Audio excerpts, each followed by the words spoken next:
Hello നമസ്കാരം. മഴത്തോരു മുമ്പയുടെ നാളത്തെ ഒരു അടിപൊളി എപ്പിസോഡിൻ്റെ സ്റ്റോറിയാണ് പറയാൻ പോകുന്നത് കേട്ടോ.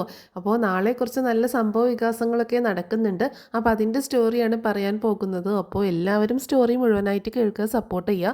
നമ്മുടെ ചാനൽ ആദ്യമായിട്ട് കാണുന്നവരാണെങ്കിൽ ഒന്ന് സബ്സ്ക്രൈബ് ചെയ്യുക കേട്ടോ. അതുപോലെ തന്നെ വീഡിയോ ഒന്ന് ലൈക്ക് ചെയ്യാനും ഹൈപ്പ് ചെയ്യാനും മറക്കരുത്. അങ്ങനെ ബാലചന്ദ്രനും കൂടി പോയിട്ട് അലീനയെ തിരിച്ച് വീട്ടിലേക്ക് തന്നെ കൂട്ടിക്കൊണ്ടു വന്നിരിക്കുകയാണ്. അതിനുശേഷം ബാലചന്ദ്രൻ ഗംഗാധരനോടും അതുപോലെ ശിവനോടും രാജീവനോടൊക്കെ ഒരുപാട് നിബന്ധനകളൊക്കെ പറയുന്നുണ്ട്. അതിനുശേഷം അവരൊക്കെ പോകുന്ന സമയത്ത് ഗംഗാധരൻ തിരിച്ചു വന്നിട്ട് എനിക്ക് അലീനയെ കാണണം, സംസാരിക്കണം എന്ന് പറഞ്ഞ് വിളിപ്പിക്കുകയാണ്. അങ്ങനെ അലീനയോട് വളരെയധികം ക്ഷമ യാചിക്കുന്നുണ്ട് ഗംഗാധരൻ. ഞങ്ങൾക്ക് ഇങ്ങനെയൊക്കെ അബദ്ധങ്ങൾ പറ്റിപ്പോയി, പക്ഷേ വളരെ ദയനീയമായ ഒരു അവസ്ഥ എന്ന് പറഞ്ഞിട്ടുണ്ടെങ്കിൽ വൈജിയോട് ഈ കാര്യങ്ങളൊന്നും അറിയിക്കാൻ പറ്റത്തില്ല. നീ വൈജിയുടെ മകളാണെന്നുള്ള കാര്യം അവളെ അറിയിക്കാൻ പറ്റത്തില്ല. അതിന് ഞങ്ങൾക്ക് സാധിക്കത്തില്ല എന്ന് തന്നെ പറയണം. നീ ഞങ്ങളോട് ക്ഷമിക്കണം എന്നൊക്കെ പറയുന്നുണ്ട്. അതിനുശേഷം ബാലചന്ദ്രനോട് ഗംഗാധരൻ പറയുന്നുണ്ട്, ബാലചന്ദ്ര എനിക്കൊരു റിക്വസ്റ്റ് ഉണ്ട് നിങ്ങളോട് എന്ന് പറയണം. എന്താ എന്ന് ചോദിക്കുന്ന സമയത്ത് അലീന വൈജയുടെ മകളാണ് എന്നുള്ള സത്യം ഞങ്ങൾക്കൊക്കെ അറിയാം. ഇപ്പോൾ ബാലചന്ദ്രനും അറിയാം. ബാലചന്ദ്രന് ഏറ്റവും വലിയ മനസ്സ് തന്നെയാണ്, ഒരു മഹാമനസ്കത തന്നെയാണ് ഭാര്യയുടെ പഴയ പ്രണയത്തിലുണ്ടായ ഒരു ജാരസന്തതിയെ തന്നെ പിഴച്ച് പ്രസവിച്ച ഒരു പെൺകുഞ്ഞിനെ സംരക്ഷിക്കുക എന്ന് പറഞ്ഞിട്ടുണ്ടെങ്കിൽ ബാലചന്ദ്രൻ ഏറ്റവും വലിയ കാര്യമാണ് ചെയ്യുന്നത്. പക്ഷേ ഇനിയും അലീന ഇവിടെ നിൽക്കുന്ന സമയത്ത് ഒരുപാട് പ്രശ്നങ്ങൾ ഉണ്ടാവാൻ സാധ്യത കൂടുതലല്ലേ എന്ന് ചോദിക്കുകയാണ് ഗംഗാധരൻ. ആ സമയത്ത് ബാലചന്ദ്രൻ ചോദിക്കുന്നുണ്ട്, അതുകൊണ്ട് ഗംഗേട്ടൻ എന്താ ഉദ്ദേശിക്കുന്നത്? അതുകൊണ്ട് അലീനയെ ഞാൻ എന്ത് ചെയ്യണമെന്നാണ് ഗംഗേട്ടൻ പറയുന്നത് എന്ന് ചോദിക്കുകയാണ്. അത് ബാലചന്ദ്ര വേറെ ഒന്നുമല്ല, അലീനയെ നമുക്ക് ഒന്ന് മാറ്റി താമസിപ്പിച്ചൂടെ എന്ന് ചോദിക്കുകയാണ്. പറ്റില്ല ഗംഗേട്ട, അതൊന്നും നടക്കത്തില്ല. അലീന ഈ വീട്ടിൽ എൻ്റെ കൂടെ ഇവിടെ തന്നെ എൻ്റെ മകളായിട്ട് തന്നെ താമസിക്കും. എൻ്റെ ഒരു സ്വത്തിന് അവകാശി കൂടിയാണ് അലീന എന്ന് പറയണം. ബാലചന്ദ്ര അതൊക്കെ ബാലചന്ദ്രൻ ചെയ്തോ കൊടുത്തോ, പക്ഷെ അതല്ല ഞാൻ ഉദ്ദേശിച്ചത്. വൈജയ് ഇനിയും ഇങ്ങോട്ടേക്ക് വരുന്ന സമയത്ത് അലീന ഇവിടെ തന്നെ ഉണ്ടാകുമ്പോൾ അത് വീണ്ടും പ്രശ്നങ്ങൾ ഉണ്ടാവുകയല്ലേ ചെയ്യുക, ഒരുപാട് ഇഷ്യൂസ് ഉണ്ടാവുകയല്ലേ ചെയ്യുക. പിന്നീട് ലാസ്റ്റ് എങ്ങനെയെങ്കിലും വൈജ അലീന മകളാണ് എന്നുള്ള കാര്യം അറിഞ്ഞു കഴിഞ്ഞാൽ ഏറ്റവും കൂടുതൽ അപകടകാരിയാകും. കാരണം ഏറ്റവും കൂടുതൽ അലീനയെ വെറുക്കുകയും ദ്രോഹിക്കുകയും ചെയ്തിട്ടുള്ളത് വൈജയാണ്. അതിൻ്റെ ഒരു കുറ്റബോധം കാരണം വൈജ എന്തെങ്കിലുമൊക്കെ കാണിച്ചു കൂട്ടും.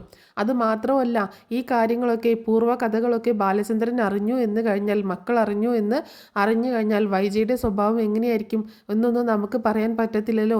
ഒരു പക്ഷേ വീട് വിട്ടു പോകാം, അല്ലെങ്കിൽ ഡിവോഴ്സ് ചെയ്യാം, അല്ലെങ്കിൽ സൂയിസൈഡ് ചെയ്യാൻ വരെ സാധ്യതയുണ്ട് വൈജയുടെ സ്വഭാവം വെച്ചിട്ട് എന്ന് പറയുമ്പോൾ ബാലചന്ദ്രൻ പറയുന്നത്, അതിന് ഞാൻ എന്ത് വേണമെന്നാണ് ഗംഗേട്ടൻ പറയുന്നത് എന്ന് ചോദിക്കുകയാണ്. അതാണ് ബാലചന്ദ്ര ഞാൻ പറഞ്ഞു വരുന്നത്. വൈജ തിരിച്ചു വരുന്ന സമയത്ത് അലീനെ ഇവിടെ നിന്നൊന്ന് മാറ്റി താമസിപ്പിക്കുകയോ കുറച്ച് നാളത്തേക്കെങ്കിലും, അത് കഴിഞ്ഞ് ഒക്കെ ശാന്തമാകുന്ന സമയത്ത് അലീനയെ തിരിച്ചു കൊണ്ടുവരാം, വൈജയെ കാര്യങ്ങളൊക്കെ പറഞ്ഞ് മനസ്സിലാക്കാം, അത് ബാലചന്ദ്രൻ്റെ മകളാണ് എന്നുള്ള രീതിയിൽ തന്നെ പറഞ്ഞ് ഞങ്ങൾ അവളെ മനസ്സിലാക്കിപ്പിക്കാം എന്നൊക്കെ പറയുന്നുണ്ട്. അതൊന്നും നടക്കില്ല ഗംഗേട്ട, ഇപ്പോൾ അലീനയെ ഞാൻ ഇവിടെ നിന്ന് എങ്ങോട്ടും പറഞ്ഞയക്കാൻ ഉദ്ദേശിക്കുന്നില്ല എന്ന് പറയാണ്. ബാലചന്ദ്രൻ ക്ഷമയോട് കൂടിയിട്ടൊന്ന് ആലോചിച്ച് നോക്ക്.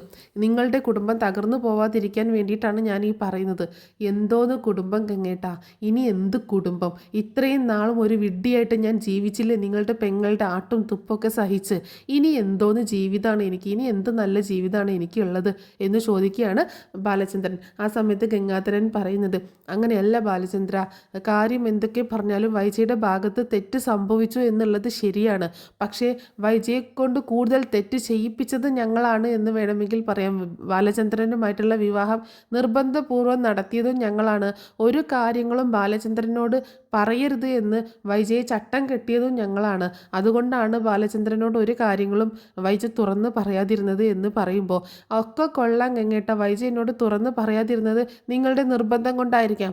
പക്ഷേ ഇത്രയും വർഷം എന്നെ വൈജ ഒരു ഭർത്താവായിട്ടാണോ കണ്ടിട്ടുള്ളത് എന്ന് എൻ്റെ ജീവിതം കണ്ട ഗംഗേട്ടന് മനസ്സിലാകും എന്ന് പറയാണ് ബാലചന്ദ്രൻ. അവൾ എന്നോട് ഒരു ബോസിനെ പോലെയാണ് പെരുമാറിക്കൊണ്ടിരുന്നത്. ഈ വീട്ടിൽ അവൾക്കാണ് പരമാധികാരം. എന്നെ വെറും പുച്ഛമായിരുന്നു. ഞാൻ ഇന്നും അവൾക്ക് നിങ്ങളുടെ വീട്ടിലെ അടുക്കളക്കാരനായിട്ടാണ്, അടുക്കളയിൽ ഇരുന്ന് ഭക്ഷണം കഴിക്കുന്ന ആ ബാലചന്ദ്രനായിട്ടാണ് അവൾ ഇന്നും എന്നെ കാണുന്നത്. അതറിയോ ഗംഗേട്ടനെ എന്ന് ചോദിക്കുകയാണ്. ഒക്കെ ശരിയായിരിക്കാം, ഞങ്ങൾ അവളെ പറഞ്ഞ് കാര്യങ്ങളൊക്കെ പറഞ്ഞ് മനസ്സിലാക്കിപ്പിക്കാം. നീ ഒന്ന് തൽക്കാലത്തേക്കെങ്കിലും അലീനയെ ഒന്ന് മാറ്റി താമസിപ്പിക്കുക എന്ന് പറയുമ്പോൾ, തൽക്കാലം ഇപ്പോൾ എന്താണെങ്കിലും അലീനയെ മാറ്റി താമസിക്കാൻ ഉദ്ദേശിക്കുന്നില്ല ഗംഗേട്ട. അത് ഗംഗേട്ടൻ്റെ വാക്ക് ധിക്കരിച്ചിട്ടില്ല. വരട്ടെ, നമുക്ക് ആലോചിക്കാം. കാരണം വൈജ ഹോസ്പിറ്റലിൽ നിന്ന് ഡിസ്ചാർജായി വരുമ്പോൾ വൈജയെ പരിചരിക്കാൻ എന്തായാലും ഒരു ഹോം നേഴ്സിനെ വേണം, ഒരാൾ വൈജയെ പരിചരിക്കാൻ വേണം. വൈജയുടെ മക്കളൊന്നും വൈജയെ തിരിഞ്ഞു പോലും നോക്കത്തില്ല. കൃഷ്ണ പിന്നെ ചെറിയ കുട്ടിയാണ്, ബബിത അടുക്കത്തില്ല, അതൊക്കെ എനിക്കറിയാം. അലീനയ്ക്ക് മാത്രമേ വൈജിയെ വേണ്ട രീതിയിൽ പരിചരിക്കാൻ സാധിക്കുകയുള്ളൂ. അലീന പരിചരിക്കുന്നതിൻ്റെ അപ്പുറത്തേക്ക് വേറൊരാളും നോക്കിയാൽ പറ്റില്ല. വരുന്ന ഹോം നേഴ്സൊക്കെ എങ്ങനെയുള്ളതാണ് എന്നൊന്നും പറയാൻ പറ്റില്ല. അതുകൊണ്ട് തൽക്കാലം അലീനെ ഇപ്പോൾ പറഞ്ഞയക്കാൻ നിവൃത്തിയില്ല എന്ന് പറയണം.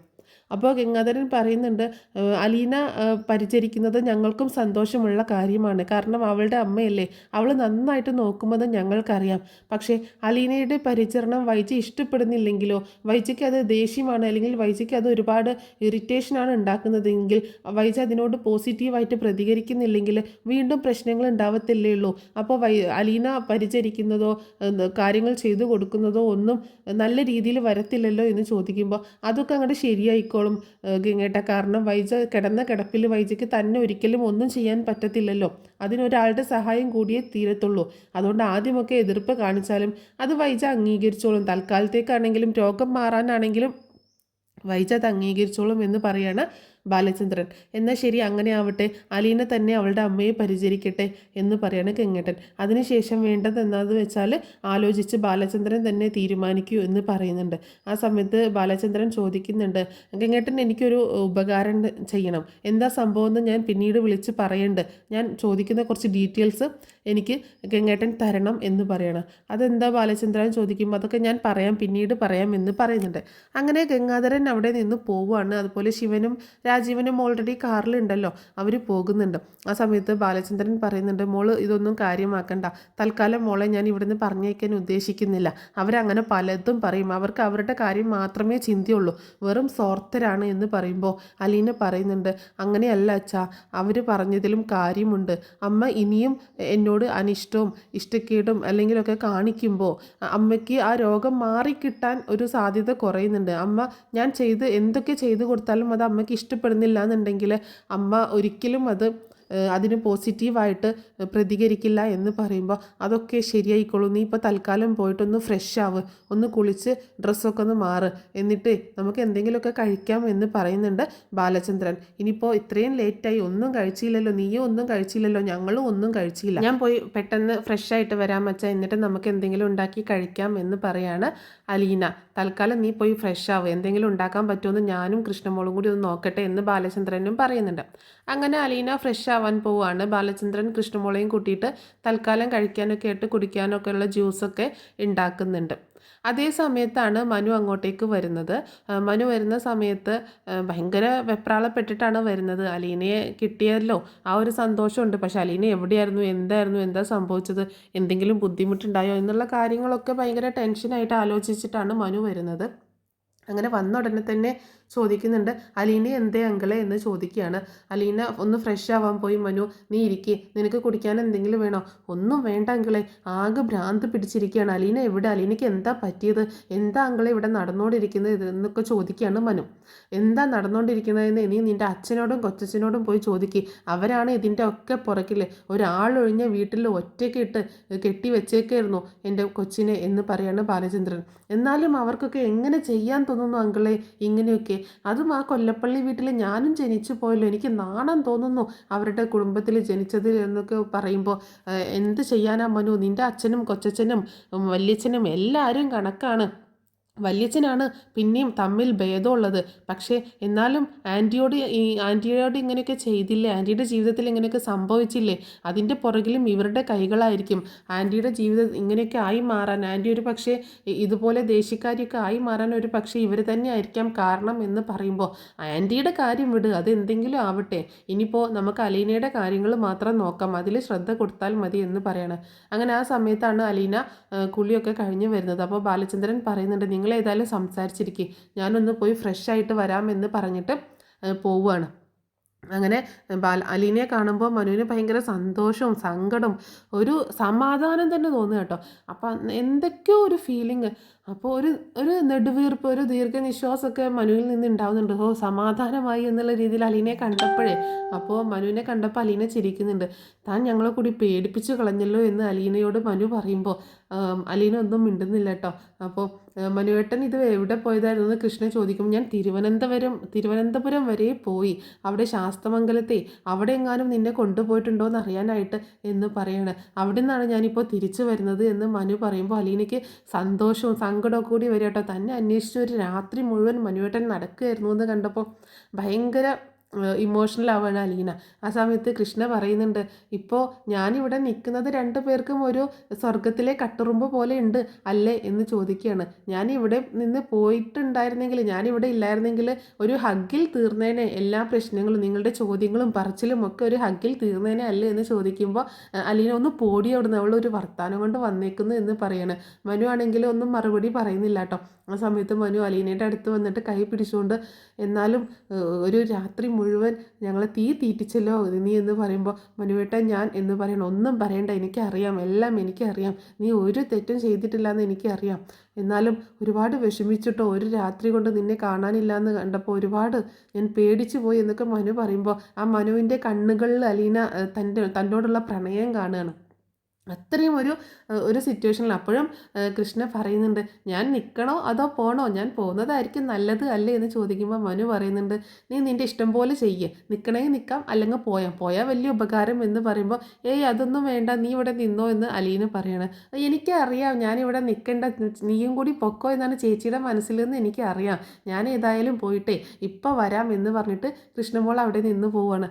അതിനുശേഷം അലീനയും മനുവും കണ്ണിൽ ഇങ്ങനെ നോക്കി നിൽക്കുമ്പോൾ അലീനയ്ക്ക് ശരിക്കും മനസ്സിലാവാണ് മനുവിൻ്റെ ജീവിതത്തിൽ തനിക്കുള്ള സ്ഥാനം എന്താണെന്നുള്ളത് അലീനയ്ക്ക് ശരിക്കും ബോധ്യമാവുകയാണ്. അങ്ങനെ കൈ പിടിച്ച് അങ്ങനെ ചേർത്ത് പിടിക്കുന്നുണ്ട് അലീനയെ. ഇനി ആർക്കും ഞാൻ നിന്നെ വിട്ടു കൊടുക്കില്ല, നീ എൻ്റേതാണ്, എൻ്റേത് മാത്രമാണ്, ഇനി ഒരു ശക്തിക്കും നിന്നെ ഇവിടെ നിന്നെന്നല്ല എങ്ങോട്ടും പറഞ്ഞയക്കാൻ ഒന്നും പറ്റത്തില്ല, ഞാനാണ് ഉറപ്പ് തരുന്നത്, നീ ഇനി എൻ്റെ സംരക്ഷണത്തിലായിരിക്കും, എൻ്റേതാണ് നീ, എൻ്റേത് മാത്രമാണ് നീ എന്നൊക്കെ പറഞ്ഞുകൊണ്ട് അലീനയെ മനു ചേർത്ത് പിടിക്കുകയാണ്. അങ്ങനെ പിന്നീട് കാണിക്കുന്നത് നമ്മുടെ മാമച്ചാൻ്റെ ഗ്രേസമ്മയുടെ വീടാട്ടോ. ഇത് വേറൊരു ട്വിസ്റ്റിലേക്കാണ് പോകുന്നത്. അങ്ങനെ ആ വീട്ടിലേക്ക് ഒരാൾ വരുന്നുണ്ട്. അപ്പോൾ ആ ആൾ വന്ന് കോളിംഗ് ബെല്ല് അടിക്കുമ്പോൾ വാതിൽ തുറക്കുന്നത് ഗ്രേസമ്മയാണ്. ഗ്രേസമ്മ ചോദിക്കുന്നുണ്ട്, ആരാ, എവിടുന്നാ വരുന്നത് എന്ന് ചോദിക്കുമ്പോൾ അയാൾ പറയുന്നുണ്ട്, ഞാൻ തിരുവനന്തപുരത്ത് നിന്നാണ് വരുന്നത് എന്ന് പറയാണ്. തിരുവനന്തപുരത്ത് നിന്നോ, എന്താ ഇവിടെ വന്നത് എന്ന് ചോദിക്കുകയാണ്. ഞാൻ കുറച്ച് കാര്യങ്ങൾ സംസാരിക്കാനുണ്ടായിരുന്നു, മിസ്റ്റർ മാമച്ചായൻ്റെ വീടല്ലേ ഇത്, മാമച്ചൻ്റെ വീടല്ലേ ഇത് എന്ന് ചോദിക്കുമ്പോൾ അതെ മാമച്ചൻ്റെ വീടാണ്, ഞാൻ അദ്ദേഹത്തിൻ്റെ ഭാര്യയാണ് ഗ്രേസമ്മ എന്ന് പറയണം. എനിക്ക് കുറച്ച് കാര്യങ്ങൾ സംസാരിക്കാനുണ്ടായിരുന്നു, മാമച്ചനില്ലേ ഇവിടെ എന്ന് ചോദിക്കുമ്പോൾ ഉണ്ടല്ലോ, ഞാൻ വിളിക്കാം എന്ന് പറഞ്ഞിട്ട് ഗ്രേസമ്മ അയാൾ അകത്തേക്ക് വിളിക്കുന്നുണ്ട്. നിങ്ങൾ വരൂ, ഇരിക്കൂ എന്ന് പറഞ്ഞിരുത്തുകയാണ്. മാമച്ചായ ഇത് ഇവിടെ ഒരാൾ കാണാൻ വന്നിരിക്കുന്നു എന്ന് ഗ്രേസമ്മ വിളിക്കുമ്പോൾ മാമച്ചായനും അങ്ങോട്ടേക്ക് വരുന്നുണ്ട്. അപ്പോൾ മാമച്ചായൻ ചോദിക്കുന്നുണ്ട്, ആരാ, എന്താ വന്നത്, എന്താ കാര്യം എന്ന് ചോദിക്കുമ്പോൾ അയാൾ പറയുന്നുണ്ട്, ഞാൻ തിരുവനന്തപുരത്ത് നിന്ന് വരികയാണ്, ഞാൻ കഴക്കൂട്ടം വരെ പോയിരുന്നു എന്ന് പറയണം. അപ്പോൾ കഴക്കൂട്ടം എന്ന് കേട്ടപ്പോൾ ഇവർക്ക് എന്തോ ഒരു പന്തികേട് തോന്നുകയാണ്. എന്തിനാ കഴക്കൂട്ടത്ത് പോയത്, അവിടെ ബ്രിജിത്ത മമ്മി എന്ന് പറഞ്ഞൊരു സ്ത്രീ ഉണ്ടായിരുന്നല്ലോ, ഒരു ഓർഫനേജൊക്കെ നടത്തിയിരുന്നത്, അതെ, അവിടെ ആ ഓർഫനേജിലാണ് ഞാൻ പോയത് എന്ന് പറയാണ്. അപ്പോൾ എന്താ കാര്യം എന്ന് അന്വേഷിക്കുമ്പോൾ അയാൾ ചോദിക്കുന്നുണ്ട്, ഞാൻ അവിടെ പോയത് ഒരു കുട്ടിയെ അന്വേഷിച്ചായിരുന്നു എന്ന് പറയുന്നുണ്ട്. എന്താ സംഭവം എന്ന് ചോദിക്കുകയാണ്. നിങ്ങൾ അവിടെ നിന്ന് ഒരു കുട്ടിയെ ഇവിടേക്ക് കൂട്ടിക്കൊണ്ട് വന്നിട്ടുണ്ടോ എന്ന് ചോദിക്കുകയാണ്. അത് കേട്ടപ്പോൾ ഗ്രേസമ്മയും മാമച്ചനും ആകെ ഷോക്കായി പോകുന്നുണ്ട്. എന്താ ഇപ്പോൾ ഈ ചോദിക്കുന്നതെന്ന് ഓർത്തിട്ടെ. അപ്പോൾ അവർ ചോദിക്കുന്നുണ്ട്, എന്താ കാര്യം, എന്താണെന്ന് പറയൂ എന്ന് പറയുമ്പോൾ എൻ്റെ മകളുടെ കുഞ്ഞിനെ അവിടെ ഏൽപ്പിച്ചിട്ടുണ്ടായിരുന്നു എന്ന് പറയണം. അപ്പോൾ ആ കുഞ്ഞിനെ അന്വേഷിച്ചാണ് ഞാൻ വന്നത് എന്ന് പറയുമ്പോൾ ഇവരാകെ ഞെട്ടി പോകുന്നുണ്ട് കേട്ടോ. അപ്പോൾ രേവതിക്കുട്ടിയെ ഇയാൾ കൂട്ടിക്കൊണ്ട് പോകാനാണോ, രേവതിക്കുട്ടി ഇയാളുടെ കുഞ്ഞാണോ എന്നൊക്കെയുള്ള ഒരു ചിന്ത വരികയാണ്. അപ്പോൾ മാമച്ചായൻ ചോദിക്കുന്നുണ്ട്, ഒന്നും മനസ്സിലായില്ല, നിങ്ങൾ എന്താ പറഞ്ഞു വരുന്നത് എന്ന് ചോദിക്കുമ്പോൾ അയാൾ പറയുന്നുണ്ട്, എനിക്കൊരു മകളുണ്ടായിരുന്നു, അവൾക്കൊരു അബദ്ധം പറ്റിപ്പോയി, അവളൊരു കുഞ്ഞിനെ പ്രസവിച്ചു, ഏൽപ്പിച്ചു. വിവാഹം കഴിക്കാതെ കുഞ്ഞിനെ പ്രസവിച്ചത് കാരണം അവൾ ആ കുഞ്ഞിനെ ഒരു ഓർഫനേജിൽ ഏൽപ്പിച്ചു, കഴക്കൂട്ടത്തുള്ള ബ്രിജിത്താമ്മയുടെ കയ്യിൽ. എന്നിട്ട് അവൾ സൂയിസൈഡ് ചെയ്യുകയാണ് ചെയ്തത് എന്ന് പറയുമ്പോൾ അത് കേട്ടിട്ട് ഇവരാകെ ഷോക്കായിട്ട് ഇരിക്കുക കേട്ടോ. എന്നിട്ട് അയാൾ പറയുന്നുണ്ട്, ഞാൻ പിന്നീട് അതിനെപ്പറ്റിയൊന്നും ഞാൻ ചിന്തിച്ചില്ല, എൻ്റെ മകൾ പോയി, പിന്നെ കുറേ നാൾ കഴിഞ്ഞിട്ടാണ് ആ കുഞ്ഞ് ഇങ്ങനെ ജീവിച്ചിരിപ്പുണ്ട് എന്നുള്ള കാര്യം ഞാൻ അറിയുന്നത്. ഇപ്പോൾ ഞാൻ അവിടെ ചെന്ന് അന്വേഷിച്ച സമയത്ത് അവിടെ അങ്ങനെ ഒരു ഓർഫനേജ് ഇല്ല. അവിടുത്തെ ആൾക്കാരൊക്കെ ഓരോ സ്ഥലത്തേക്ക് കൂട്ടിക്കൊണ്ടുപോയി. പിന്നീട് അവിടെ നിന്നുള്ള 2 പെൺകുട്ടികളെ ഒരാളെ കോട്ടയത്തേക്കും ഒരാളെ എറണാകുളത്തേക്കുമാണ് വിട്ടത് എന്ന് ഞാൻ അറിഞ്ഞു. അപ്പോൾ അതുകൊണ്ടാണ് ഞാൻ ഇങ്ങോട്ടേക്ക് വന്നത്. എൻ്റെ ലക്ഷ്മിയുടെ മകൾ, എൻ്റെ മകളുടെ മകളാണ് രേവതിക്കുട്ടി. അവളെ കാണാനും കൂട്ടിക്കൊണ്ടു പോകാനുമാണ് ഞാൻ വന്നത് എന്ന് അയാൾ പറയാണ്. അപ്പോൾ ഇവരാണെങ്കിൽ ആകെ ഷോക്ക് അടിച്ചിരിക്കുകയാണ്. മാമച്ചാനും ഗ്രേസമ്മയും കൂട്ടിക്കൊണ്ടു പോവാനോ? എങ്ങോട്ട്?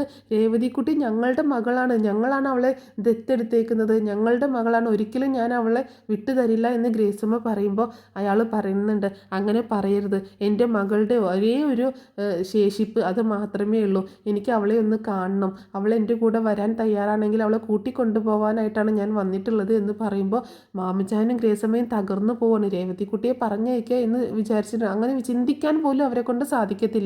അപ്പോൾ കൂട്ടിക്കൊണ്ടു പോവാനാണെന്നും പറഞ്ഞിട്ട് ലക്ഷ്മിയുടെ അമ്മയുടെ അച്ഛൻ വരുമ്പോൾ ഇവരാകെ തകർന്നു പോവുകയാണ്. അപ്പോൾ മാമച്ചായൻ പറയുന്നുണ്ട്, നിങ്ങൾ എന്ത് സംസാരമാണ് സംസാരിക്കുന്നത്? ഞങ്ങൾ എങ്ങനെ വിശ്വസിക്കും നിങ്ങളുടെ മകളുടെ മകളാണ് രേവതിക്കുട്ടി എന്ന്? അതിനെന്തെങ്കിലും തെളിവുണ്ടോ എന്നൊക്കെ ചോദിക്കുമ്പോൾ, എന്ത് കൂടുതൽ തെളിവ്? ഞാൻ എൻ്റെ മകളെക്കുറിച്ച് ഞാൻ വെറുതെ ഇവിടെ വന്ന് ഓരോ കാര്യങ്ങൾ പറയേണ്ട കാര്യമുണ്ടോ? ഞാൻ ശരിക്കും കഴക്കൂട്ടത്ത് പോയി അന്വേഷിച്ചപ്പോഴാണ് അവരാണ് പറഞ്ഞത് രേവതിക്കുട്ടി എറണാകുളത്തുള്ള നിങ്ങളാണ് കൂട്ടിക്കൊണ്ടു വന്നത് എന്ന്. എനിക്ക് ഒന്ന് കാണാൻ പറ്റുമോ എൻ്റെ കുഞ്ഞിനെ എന്ന് ചോദിക്കുകയാണ്. അപ്പോൾ അവർക്കാകെ വിഷമാവുന്നുണ്ട്. അപ്പോൾ ഇദ്ദേഹത്തിൻ്റെ മകളുടെ മകളാണെന്ന് അറിയുമ്പോൾ ഒരു വിഷമാവുന്നുണ്ട്. പക്ഷേ രേവതിക്കുട്ടിയെ പറഞ്ഞയക്കാനൊന്നും അവരെ കൊണ്ട് പറ്റത്തില്ല. അതാലോചിക്കുമ്പോൾ അവർക്ക് നല്ല സങ്കടമുണ്ട്. അപ്പോൾ ഗ്രേസമ്മ പറയുന്നുണ്ട്, നിങ്ങൾക്ക് കാണണമെങ്കിൽ കാണാം, പക്ഷേ നിങ്ങൾ ഒരിക്കലും അവളോട് പറയരുത് അവളുടെ അമ്മയുടെ അച്ഛനാണ് എന്നുള്ളത്. അവൾക്ക് ആരുമില്ലാത്തത് കൊണ്ട് ഞങ്ങൾ അവളെ സ്വന്തം മകളെപ്പോലെയാണ് കാണുന്നത്, ഞങ്ങളുടെ കുഞ്ഞായിട്ടാണ് ഞങ്ങൾ കാണുന്നത്. അതിൽ എന്താ പറയുക, അങ്ങനെയാണ് ഞങ്ങൾ വളർത്തിക്കൊണ്ടുവരുന്നത്. പക്ഷേ നിങ്ങൾ ഇനിയിപ്പോൾ ഇങ്ങനെ അവകാശം പറഞ്ഞു വന്നാൽ ഞങ്ങൾക്ക് ആരുമില്ലാതായി പോകും, ഞങ്ങൾ അത്രയധികം അവളെ സ്നേഹിക്കുന്നു എന്നൊക്കെ ഇങ്ങനെ പറയുമ്പോൾ അയാൾ പറയുന്നുണ്ട്, എനിക്ക് ഒന്ന് കാണാൻ പറ്റുമോ എൻ്റെ കുഞ്ഞിനെ, എൻ്റെ മോളെ എനിക്കൊന്ന് കാണാൻ പറ്റുമോ എന്ന് ചോദിക്കുകയാണ്. അപ്പോൾ ഗ്രേസമ്മ ഇങ്ങനെ മാമച്ചായനെ വിഷമത്തോട് കൂടിയിട്ട് നോക്കുകയാണ്. അപ്പോൾ മാമച്ചായൻ പറയുന്നുണ്ട്, രേവതിക്കുട്ടിയെ നീ പോയി വിളിച്ചോണ്ട് വാ എന്ന് പറയണം.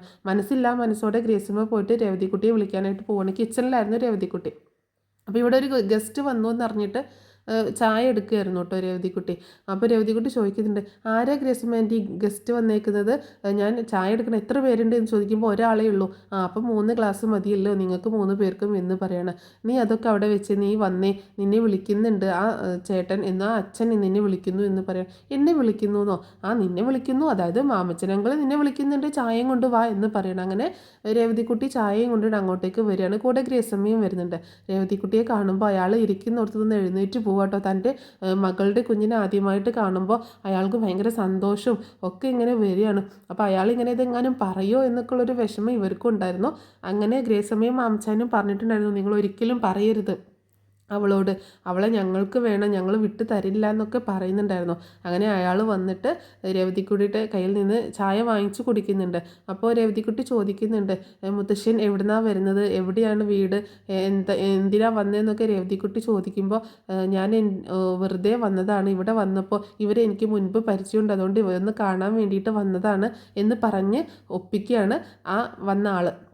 അപ്പോൾ മാമച്ചായനും ഗ്രേസമ്മയ്ക്ക് അത് കേൾക്കുമ്പോൾ ഇത്തിരി സമാധാനം തോന്നുന്നുണ്ട്. അങ്ങനെ ചായയൊക്കെ കുടിച്ചിട്ട് അയാൾ പോവാൻ നേരത്ത് കുറച്ച് കാശ് എടുത്തിട്ട് രേവതിക്കുട്ടിയുടെ കയ്യിൽ കൊടുക്കണം. മോൾ ഇത് വെച്ചോ, മുത്തശ്ശൻ്റെ കയ്യിൽ ഇപ്പോൾ തരാൻ ഇതേ ഉള്ളൂ, പിന്നെ മുത്തശ്ശൻ വരുമ്പോൾ തരാം എന്നൊക്കെ പറയുമ്പോൾ, എനിക്ക് കാശൊന്നും വേണ്ട, എനിക്ക് കാശിൻ്റെ ആവശ്യമേ ഇല്ല, ഇവിടെ എനിക്ക് വേണ്ടുവോളം പൈസയും ഡ്രസ്സും ഭക്ഷണവും ഒക്കെ ഉണ്ട് എന്ന് പറയണം. എന്നാലും മുത്തശ്ശൻ്റെ ഒരു ആഗ്രഹമല്ലേ, മോൾ എന്നെ മുത്തശ്ശാന്നല്ലേ വിളിച്ചത്, ആ ഒരു മുത്തശ്ശൻ തരുന്നത് പോലെ, മോളുടെ അമ്മയുടെ അച്ഛൻ തരുന്നത് പോലെ കണ്ടാൽ മതി എന്ന് പറഞ്ഞിട്ട് കുറച്ച് പണം കൊടുക്കുന്നുണ്ട്. അങ്ങനെ രേവതിക്കുട്ടി അത് വാങ്ങിക്കണം. അയാളാണെങ്കിൽ അവളെ കെട്ടിപ്പിടിച്ച് നെറ്റിയിൽ ഒരു ഉമ്മൊക്കെ കൊടുത്തിട്ടാണ് പോണത്.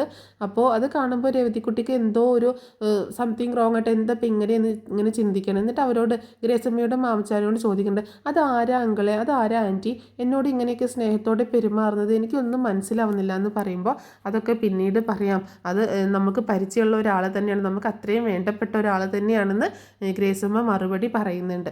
അപ്പോൾ ഇത്രയൊക്കെ കാര്യങ്ങളാണ് നാളത്തെ എപ്പിസോഡിൽ കാണിക്കാൻ പോകുന്നത് കേട്ടോ. അപ്പോൾ ഈ സ്റ്റോറി എല്ലാവർക്കും ഇഷ്ടമായിട്ടുണ്ടാവും എന്ന് വിചാരിക്കുകയാണ്. ഇഷ്ടമായിട്ടുണ്ടെങ്കിൽ ഒന്ന് സപ്പോർട്ട് ചെയ്യാൻ മറക്കരുത് കേട്ടോ.